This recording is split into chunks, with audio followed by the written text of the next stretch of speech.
เขาเดี๋ยวนี้น้องมีลูกเต้าส่วนตัวเฮายังเป็นบ่าวเฒ่าอยู่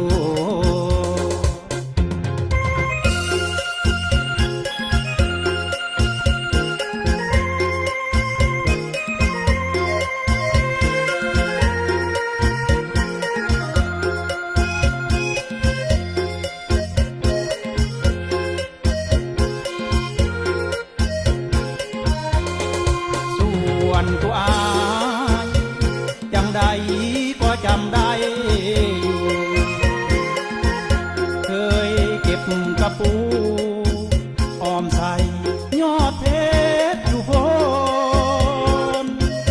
คิดทอดอดีตมันที่บ่ลืมหน้ามนถึงเขาจากเฮาไปดนยังหักหน้ามน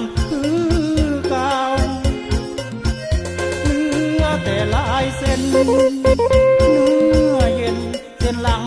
ไว้อายเอามาเบิ่งยามใดน้ำตาอายมันไหลบ่เศร้าบ่มีเงินแต่งแก้มแดงกายเป็นของเขาเดี๋ยวนี้น้องมีลูกเต้าส่วนตัวเฮายังเป็นบ่าว